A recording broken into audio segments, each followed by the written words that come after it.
जय श्री कृष्णा। इंसान दुखी कब होता है?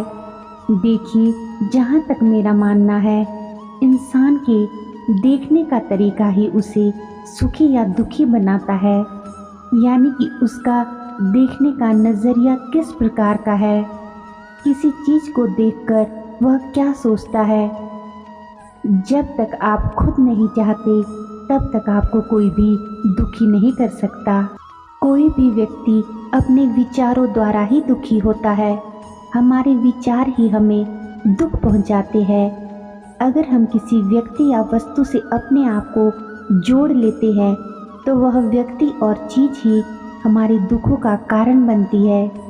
क्योंकि जिससे हम प्रेम करते हैं, जिस किसी वस्तु से हम प्रेम करते हैं, वही हमें दुख पहुंचाते हैं। सुख दुख तो जीवन के दो पहलू है। दुख तो होता ही सुख का एहसास कराने के लिए है। परिणाम की चिंता छोड़कर काम और उसकी प्रक्रिया का आनंद लेना चाहिए। फिर आप महसूस कर पाएंगे कि इंसान होना सबसे सुखद है। आज की ये वीडियो उन लोगों के लिए है जो जीवन में बहुत दुखी रहते हैं। तो दोस्तों, वीडियो शुरू करने से पहले आपसे मेरा एक छोटा सा विनम्र निवेदन है कि अगर आप चैनल पर पहली बार आए हो तो चैनल को सब्सक्राइब कर ले और साथ में बेल आइकन को भी प्रेस कर लीजिए, ताकि आपको हमारी आने वाली सभी वीडियोस की नोटिफिकेशन सबसे पहले मिलती रहे। और वीडियो को ज़्यादा से ज़्यादा अपने दोस्तों और रिश्तेदारों के साथ शेयर कीजिए। तो चलिए दोस्तों, सुनते हैं महाभारत के एक रोचक प्रसंग को। महाभारत के युद्ध में बहुत से योद्धाओं ने भाग लिया था। उस युद्ध में अधिकतर योद्धाओं के युद्ध करने के पीछे अपने अपने स्वार्थ थे। पांडवों को अपनी खोई हुई प्रतिष्ठा और अपना खोया हुआ राज्य वापस चाहिए था। दुर्योधन को अपना राज्य बचाना था। भीष्म पितामह को अपने राज्य को एक उचित उत्तराधिकारी प्रदान करना था। द्रोणाचार्य को दुर्योधन के प्रति अपनी निष्ठा और ईमानदारी का प्रमाण देना था। इस युद्ध में एक ऐसा योद्धा भी था जिसका इस युद्ध से कोई लाभ नहीं था सिवाय नुकसान के, और वो योद्धा सूर्यपुत्र कर्ण था।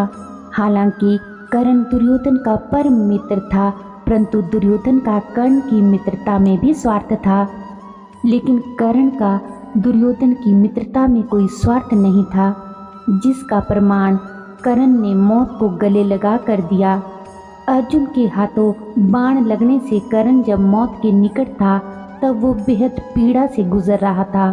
उसके मन में ढेरों सवाल थे जिसका वह जवाब चाहता था, और अपने प्रश्नों का उत्तर पाने के लिए कर्ण ने भगवान कृष्ण को याद किया। भगवान कृष्ण को अपने पास आने के लिए निवेदन किया। कर्ण के निवेदन पर भगवान कृष्ण उसके पास गए। कृष्ण के समीप आते ही कर्ण ने प्रश्न किया कि हे वासुदेव, मेरे मन में कुछ प्रश्न है जिनका उत्तर मैं आपसे चाहता हूँ। श्री कृष्ण ने कहा, पूछो कर्ण, क्या प्रश्न है तुम्हारे? कर्ण बोला, हे माधव, जन्म लेते ही मुझे मेरी माता ने त्याग दिया, क्योंकि मैं माता से विवाह के पूर्ण जन्मा था। परंतु एक अवैध पुत्र के रूप में जन्म लेने में मेरा क्या अपराध था? क्यों द्रोणाचार्य ने मुझे शिक्षा देने से मना कर दिया? क्योंकि मैं सूर्यपुत्र था।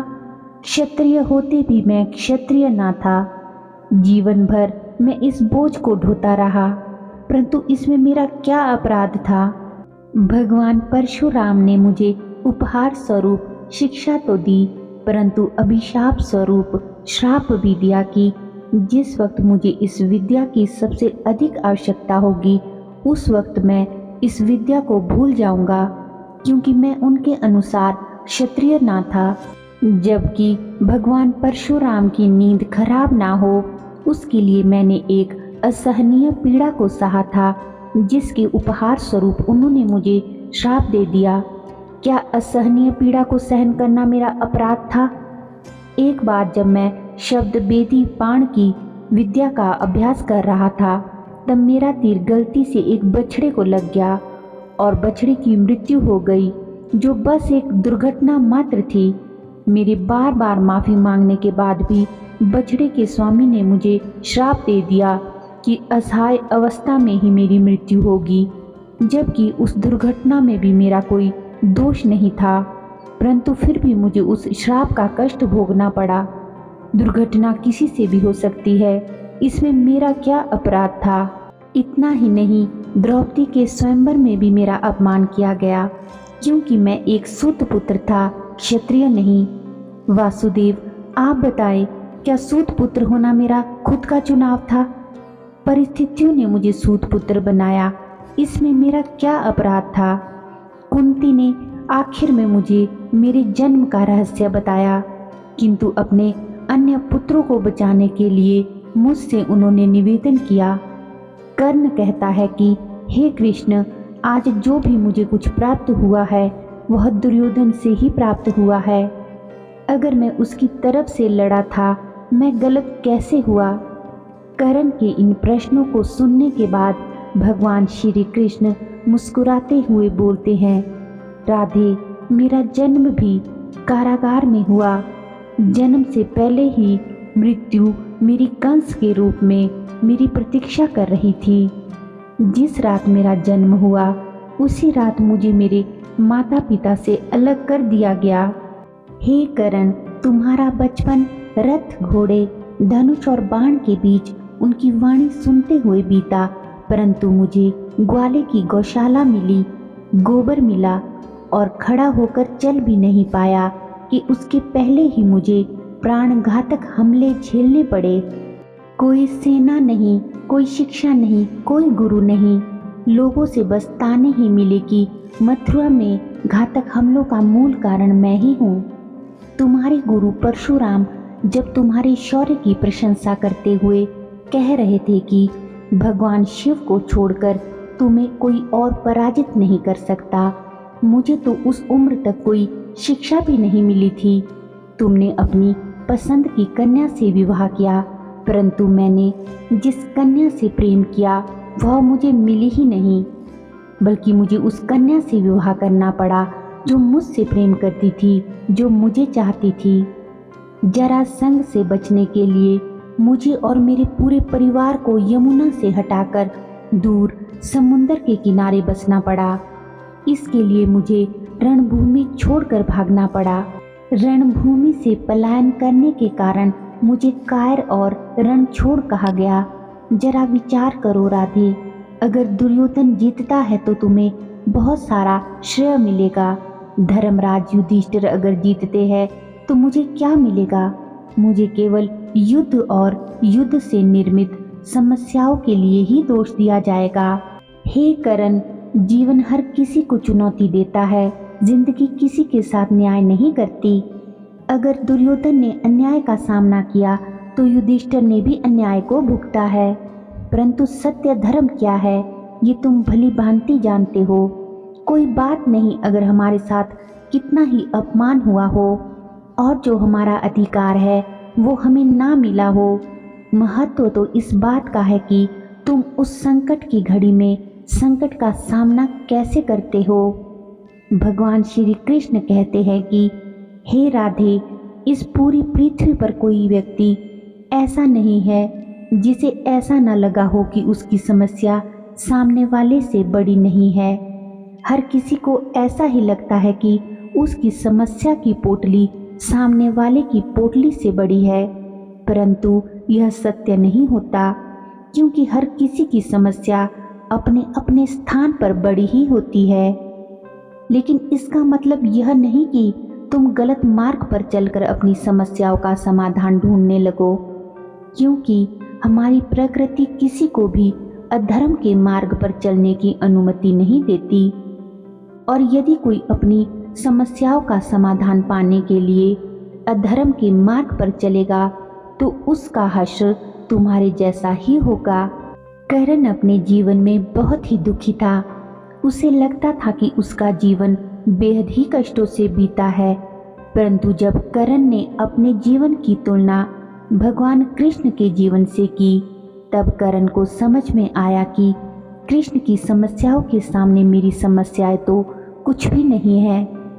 अंत समय में करण भगवान श्री कृष्ण का यह ज्ञान सुनकर बेहद तृप्त महसूस कर रहा था और शांत मन से उसने अपने शरीर का त्याग किया। इस कहानी से हमें यह सीख मिलती है कि हर इंसान यही सोचता है कि उसकी समस्या सबसे बड़ी है, वह बहुत सी समस्याओं से घिरा हुआ है, उसकी किस्मत खराब है। लेकिन अगर हम दूसरों की समस्याओं को देखें और उन्हें ध्यान से सुने तो हमें हमारी समस्या बहुत छोटी लगने लगेगी।